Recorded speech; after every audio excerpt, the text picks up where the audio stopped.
ಇಲ್ಲಿ ಆಡಿಕೀರ್ತಿಗೆ ಎಂದು ಭರಣಿ ಮತ್ತು ಆಡಿಕೀರ್ತಿಗೆ ಎರಡು ವರ್ಷಕ್ಕೆ ಮತ್ತು ವರ್ಷ ಜಾತ್ರೆ ತುಂಬ ಅದ್ಧೂರಿಯಾಗಿ ನಡೀತಾ ಇದೆ.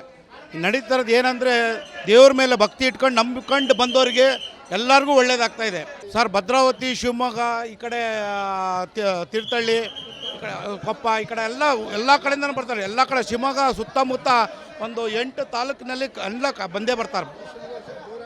ವರ್ಷ ಜೋರಾಗ್ತದೆ, ಜನ ಜಾಸ್ತಿ ಆಗ್ತದೆ. ಮಳೆ ಬರ್ತಾ ಇದೆ ನೋಡಿ. ಇವತ್ತು ಮಳೆ ಬಂದ್ರೂ ದೇವರು ಭಕ್ತಿಯಿಂದ ಎಲ್ಲರೂ ಮಳೆಯಲ್ಲಿ ನಿಂತ್ಕೊಂಡ್ಬರ್ತಾರೆ. ವೇಲ್ ಹಾಕ್ಕೊಂಬರ್ತಿದ್ದಾರೆ, 20 ಅಡಿ 25 ಅಡಿ ವೇಲ್ ಹಾಕ್ಕೊಂಬರ್ತಿದ್ದಾರೆ, ತೇರು ಎಳಿತಾ ಇದ್ದಾರೆ.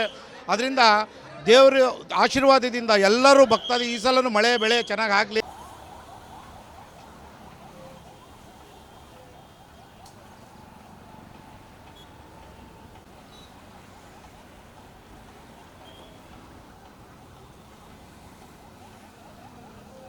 ಪ್ರತಿ ವರ್ಷ ಸುಮಾರು 15 ವರ್ಷಗಳಿಂದ ಈ ದೇವಸ್ಥಾನಕ್ಕೆ ಬರ್ತಾ ಇದ್ದೀವಿ. ಹಿಂದೂ ಸಮಾಜದಲ್ಲಿ ಶ್ರಾವಣದ ಪ್ರಥಮ ಜಾತ್ರೆ ಅಂದರೆ ಈ ಸುಬ್ರಹ್ಮಣ್ಯ ಸ್ವಾಮಿ. ಪ್ರಪಂಚದಲ್ಲಿ ಶ್ರಾವಣ, ಹಿಂದೂ ಧರ್ಮದಲ್ಲಿ ಶ್ರಾವಣದ ಪುಣ್ಯಕಾಲ. ಈ ಪುಣ್ಯಕಾಲದಲ್ಲಿ ಪ್ರಪ್ರಥಮವಾಗಿ ಗಣಪತಿ, ಎರಡನೇದಾಗಿ ಬಾಲಸುಬ್ರಹ್ಮಣ್ಯ.